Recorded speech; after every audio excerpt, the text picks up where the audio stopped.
Hello everyone and welcome back to our channel. देखिए, कई बार ऐसा होता है कि आपकी सैलरी कम होती है और इस वजह से आप इन्वेस्टमेंट्स नहीं कर पाते हो। आपको लगता है कि इतनी कम सैलरी में तो सिर्फ डे टू डे नीड्स को ही फुलफिल किया जा सकता है और जो थोड़े बहुत पैसे बचते हैं उनसे आप अपने शौक पूरे कर लेते हो।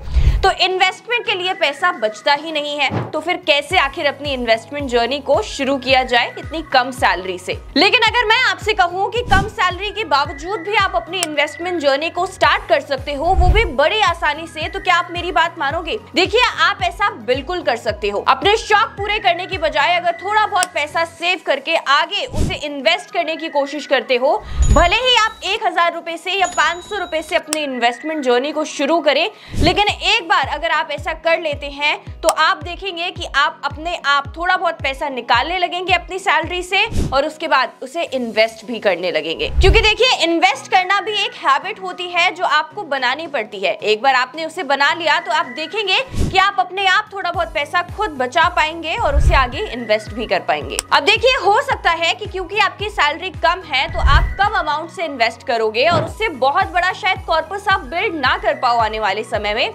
लेकिन आप जरूर थोड़ा बहुत पैसा अपने लिए सेव कर पाओगे और उस पे अच्छे रिटर्न्स भी कमा पाओगे। एटलीस्ट सेविंग अकाउंट से तो बेटर रिटर्न्स ही आपको मिलेंगे। और हमेशा ऐसा तो होता नहीं है कि आपकी सैलरी जितनी होती है उतनी ही रहती है। अगर आपकी सैलरी आने वाले टाइम में बढ़ती भी है तो अगर आप उस बढ़ती हुई सैलरी के साथ अपने SIPs में स्टेप अप करते हो, अपने इन्वेस्टमेंट्स को इंक्रीज करते हो, तो उससे भी आपको काफी ज्यादा फायदा हो सकता है। लेकिन देखिए, कम सैलरी के साथ अगर इन्वेस्टमेंट जर्नी को शुरू करना है तो आपको थोड़ा सा डिसिप्लिन तो लाना होगा। आपको अपने खर्चों को कम करना होगा, अपने शौक थोड़े से कम करने होंगे और उसके बाद ही आप पैसा सेव कर पाओगे उसे आगे इन्वेस्ट करने के लिए। अब चलिए, हमने ये बात तो कर ली कि कैसे कम सैलरी में भी आप इन्वेस्टमेंट कर सकते हो, लेकिन आखिर आप इन्वेस्ट करोगे कहां, इस बारे में भी तो बात करना जरूरी है ना। तो चलिए, वीडियो में डिस्कस करते हैं आज ऐसे इन्वेस्टमेंट ऑप्शंस जिनके अंदर आप कम सैलरी के साथ भी इन्वेस्ट कर सकते हो। ये बड़े ही सेफ इन्वेस्टमेंट ऑप्शन है, क्योंकि देखिए, कम पैसे हैं आपके पास तो मैं आपको ऐसे रिस्की ऑप्शंस नहीं बताऊंगी जहां पे आपका पैसा डूब जाए। आपको ऐसे ही इन्वेस्टमेंट ऑप्शंस बताने वाली हूं जो कि काफी ज्यादा सेफ हैं। इनके अंदर आराम से आप 7 to 8% का रिटर्न एक्सपेक्ट कर सकते हो और अपनी इन्वेस्टमेंट जर्नी को स्टार्ट कर सकते हो। So before we begin the video, अगर आपने अभी तक हमारे चैनल को सब्सक्राइब नहीं किया है तो प्लीज हमारे चैनल को सब्सक्राइब कर लीजिए, बेल आइकन को भी प्रेस कर दीजिएगा ताकि ऐसी और वीडियोस की नोटिफिकेशन आपको मिलती रहे। और अगर आप इन्वेस्टमेंट करना चाहते हैं लेकिन आपके पास डीमैट अकाउंट नहीं है तो डिस्क्रिप्शन में लिंक दिया गया है, आप जाकर वहां से फ्री में अपना डीमैट अकाउंट ओपन करवा सकते हैं। चलिए जल्दी से वीडियो को स्टार्ट करते हैं। तो हमारा जो सबसे पहला इन्वेस्टमेंट ऑप्शन है जिसके अंदर आप कम सैलरी से इन्वेस्टमेंट शुरू कर सकते हैं, ये है बैंक FDs यानी कि फिक्स्ड डिपॉजिट्स।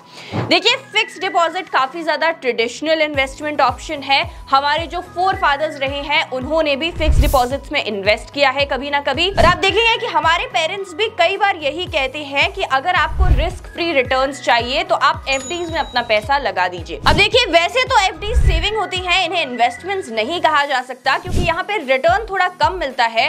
बहुत बार ऐसा होता है कि ये रिटर्न इन्फ्लेशन को भी बीट नहीं कर सकता। लेकिन एज अ बिगनर अगर आप अपनी इन्वेस्टमेंट जर्नी को कम सैलरी से शुरू करना चाहते हैं तो FD इतना भी बुरा ऑप्शन नहीं है। अगर आप 1 साल से 5 साल तक के लिए किसी भी बैंक के साथ FD कराते हो तो यहाँ पे आप 7% से लेकर 8.5% तक का इंटरेस्ट एक्सपेक्ट कर सकते हो। देखिए, अगर आप स्मॉल फाइनेंस बैंक के अंदर FDs कराएंगे तो आपको बेटर इंटरेस्ट रेट मिल जाएगा। वहीं अगर आपके जो ये ट्रेडिशनल बैंक्स हैं इनमें आप FDs कराओगे तो हो सकता है ये आपको कम इंटरेस्ट ऑफर करें, लेकिन यहाँ पे सिक्योरिटी जो है ये ज्यादा रहती है।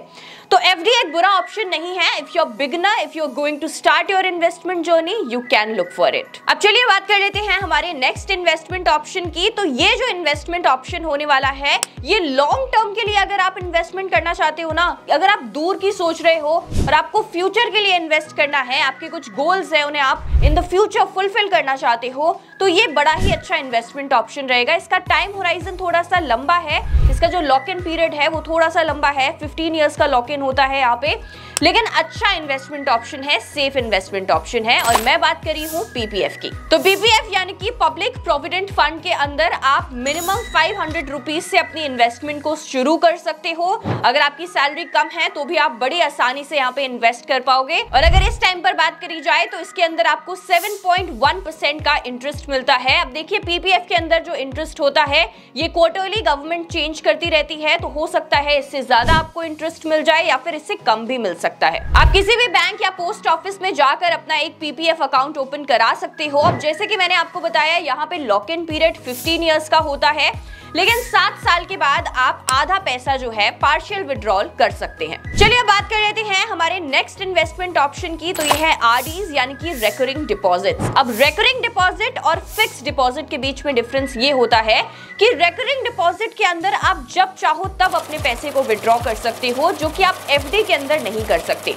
एफडी के अंदर मैच्योरिटी के बाद ही पैसे को विड्रॉ किया जाता है और तभी आपको जो रिटर्न है, जो इंटरेस्ट है, वो दिया जाता है। रेकरिंग डिपॉजिट्स के अंदर आप एवरी मंथ इन्वेस्ट कर सकते हो, यहाँ पे जब चाहो आप तब पैसा विड्रॉ कर सकते हो। किसी भी बैंक के साथ या पोस्ट ऑफिस के साथ आप आरडी को शुरू कर सकते हो बड़ी आसानी से, और ये भी एक अच्छा इन्वेस्टमेंट ऑप्शन है अगर आपकी सैलरी कम है और आप एक सेफ जगह पे अपने पैसे को इन्वेस्ट करना चाहते हो। चलिए अब बात कर लेते हैं हमारे नेक्स्ट इन्वेस्टमेंट ऑप्शन की, और ये तो सभी का फेवरेट है। आप स्टॉक मार्केट के अंदर अपनी इन्वेस्टमेंट्स को कर सकते हो। अब देखिए स्टॉक मार्केट एफडी जितना स्टेबल नहीं है, रिस्क फ्री नहीं है, लेकिन स्टॉक मार्केट के अंदर रिटर्न्स भी आपको बड़े ही अच्छे मिलते हैं। अगर आप स्टॉक मार्केट के अंदर एक फंडामेंटली स्ट्रॉन्ग कंपनी को ढूंढ लेते हो और उसमें अपना पैसा इन्वेस्ट कर देते हो, तो आप सोच भी नहीं सकते कि आपको कितने रिटर्न्स मिल सकते हैं। लेकिन कई बार लोग ऐसा नहीं कर पाते हैं क्योंकि उनको स्टॉक मार्केट की नॉलेज नहीं होती है, वो इतना ज्यादा स्टॉक मार्केट के बारे में जानते नहीं है। तो देखिए तो भी कोई दिक्कत नहीं है, अगर आप स्टॉक मार्केट के बारे में ज्यादा कुछ नहीं जानते हैं फिर भी आप स्टॉक मार्केट में इन्वेस्ट कर सकते हैं, that is through mutual funds. Mutual funds के अंदर आप इन्वेस्ट कर सकते हैं। यहाँ पे एक क्वालिफाइड फंड मैनेजर होता है जो आपकी इन्वेस्टमेंट्स को मैनेज करता है और आपके बिहाफ पे इन्वेस्टमेंट्स को करता है in the stock markets. Mutual fund की काफी सारी कैटेगरीज हैं। आप गोल्ड के अंदर भी म्यूचुअल फंड्स के थ्रू इन्वेस्ट कर सकते हैं, रियल एस्टेट के अंदर भी आप म्यूचुअल फंड्स के थ्रू इन्वेस्ट कर सकते हैं, और स्टॉक मार्केट के अंदर तो आप म्यूचुअल फंड से इन्वेस्ट कर ही सकते हैं। तो अगर आप एक बिगनर हैं, अगर आपने अपनी इन्वेस्टमेंट जर्नी को बस स्टार्ट ही किया है, सैलरी थोड़ी सी कम है, तो घबराइए मत। म्यूचुअल फंड्स के अंदर आप मिनिमम 500 रुपए से अपनी एसआईपी को शुरू कर सकते हैं।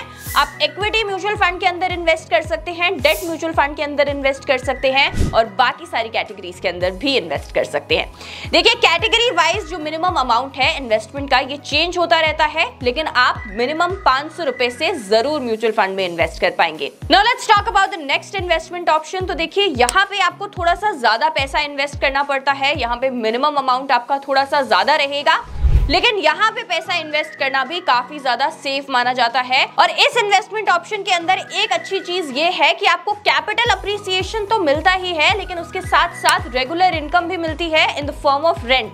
तो ये आपके लिए एक पैसिव इनकम सोर्स की तरह भी काम कर सकता है।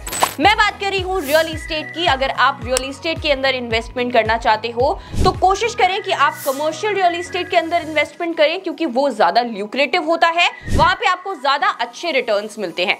आप आराम से कमर्शियल रियल एस्टेट को रेंट आउट कर सकते हो, बड़ी ही अच्छी रेंटल इनकम भी उससे निकाल सकते हो, और ये आपके लिए एक पैसिव सोर्स ऑफ इनकम भी बन जाएगा। क्योंकि आपकी सैलरी कम है और आप ज्यादा पैसा इस वजह से इन्वेस्ट नहीं कर पाते हो, तो अगर आपके पास एक पैसिव सोर्स ऑफ इनकम हो जाएगा तो आप ज्यादा पैसा इन्वेस्ट कर पाओगे। तो ये तो काफी अच्छी चीज है, आप रियल एस्टेट में भी इन्वेस्टमेंट कर सकते हो, लेकिन इसके लिए आपको थोड़ा सा पैसा कुछ सालों तक सेव करना होगा और उसके बाद ही आप इन्वेस्ट कर पाओगे, क्योंकि यहाँ पे थोड़ा ज्यादा अमाउंट इन्वेस्ट करना होता है। लेकिन रियल एस्टेट में इन्वेस्टमेंट करने से पहले एक चीज का ध्यान रखना बहुत जरूरी है कि यहाँ पे जो लिक्विडिटी है ये लो होती है। मतलब यहाँ पे अगर आप प्रॉपर्टी को सेल करने जाओगे तो उसमें थोड़ा सा टाइम भी लगता है और उसमें एफर्ट्स भी लगते हैं। यहाँ पे ट्रांजैक्शन कॉस्ट भी ज्यादा होती है और उसके साथ साथ प्रॉपर्टी के मेंटेनेंस की कॉस्ट भी आ जाती है।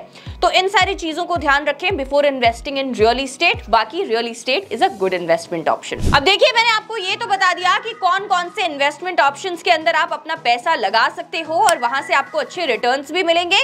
लेकिन एक चीज को ध्यान रखिए कि इन सारी इन्वेस्टमेंट ऑप्शंस के अंदर इन्वेस्ट करने से पहले अगर आपके कुछ पेंडिंग बिल्स हैं या आपके ऊपर कुछ लाइबिलिटीज हैं तो कोशिश करिए कि आप पहले पहले उन्हें फुलफिल कर दें और उसके बाद अपनी इन्वेस्टमेंट जर्नी को स्टार्ट करें। क्योंकि देखिए, आप ये नहीं चाहेंगे कि आपको अपनी इन्वेस्टमेंट जर्नी को बीच में रोककर अपनी लायबिलिटीज और अपने बिल्स को पूरा करना पड़े, क्योंकि उससे आपकी इन्वेस्टमेंट जर्नी में रुकावट आ सकती है। इसलिए पहले अगर आपके पास कुछ अनपेड बिल्स हैं या फिर आपकी कुछ शॉर्ट टर्म लायबिलिटीज हैं, तो आप उन्हें पूरा करिए और उसके बाद अपनी इन्वेस्टमेंट जर्नी को शुरू करिए। So that was all for today's video. I hope आपको वीडियो अच्छा लगा होगा। आप अपने उन दोस्तों के साथ इस वीडियो को शेयर जरूर करिएगा जिनकी सैलरी कम है लेकिन उसके बाद भी वो इन्वेस्टमेंट करना शुरू करना चाहते हैं। बाकी इस वीडियो को लाइक करिए, हमारे चैनल को सब्सक्राइब करिए और हमारे साथ बने रहिए। Thank you so much for watching. I will see you in the next video.